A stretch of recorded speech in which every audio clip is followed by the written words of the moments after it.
অনুষ্ঠিত কৰা হৈছে। আজি সভাখনত যিবোৰ আমাৰ কাৰ্যসূচী থাকিব কাৰ্যসূচীবোৰ আমাৰ আগন্তুক দিনত সোণোৱাল জাতিটোৰ কাৰণে সোণোৱালৰ যি সাহিত্য কৃষ্টি সংস্কৃতি আমি বজাই ৰাখিব হ'লে আমি এনেকুৱা ধৰণৰ অধিৱেশন আমাৰ অতি প্ৰয়োজন।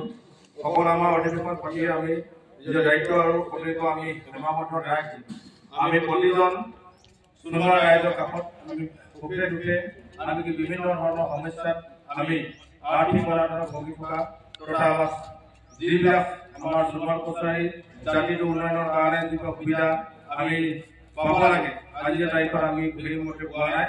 গতিকে তাৰ বিষয়েও আপোনালোকে এই অধিৱেশনস্থলীৰ পৰা মই আপোনালোকক অনুৰোধ জনাইছোঁ যাতে প্ৰতিটো ক্ষেত্ৰত আমাৰ সোণোৱাল জাতিটোৰ উন্নয়নৰ ক্ষেত্ৰত আপোনালোকৰ সহায় সহযোগিতা আমি কামনা কৰিছোঁ।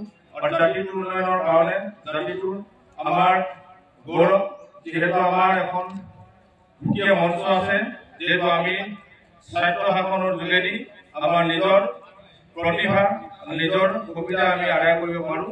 তাৰ কাৰণে আপোনালোকে যিমান পাৰে আপোনালোকে কষ্ট কৰিব ৰাইজৰ লগত থাকি ৰাইজৰ সুখ দুখৰ সমভাগী হৈ নিজৰ জাতিটো আগবঢ়াই নিয়াৰ স্বাৰ্থত আপোনালোকে কাম কৰিব বুলি আশা প্ৰকাশ কৰিছোঁ। আমিও নাহৰকটীয়া শাখাৰ সমিতিৰ ফালৰ পৰা আমি আহ্বান জনাইছোঁ আৰু আমিও বহুত ধৰণৰ এনেকুৱা ধৰণৰ কাৰ্যসূচী অনাগত দিনত আমি ল'ম আৰু আমি ভাবিছোঁ আমাৰ কাৰ্যকালৰ দিনতে আমি চাচনিতে এখন আমি গ্ৰন্থমেলাৰ নিচিনা এটা আমি অনুষ্ঠান মানে পাতিম বুলি আজি আপোনালোকৰ আগত কৈছোঁ।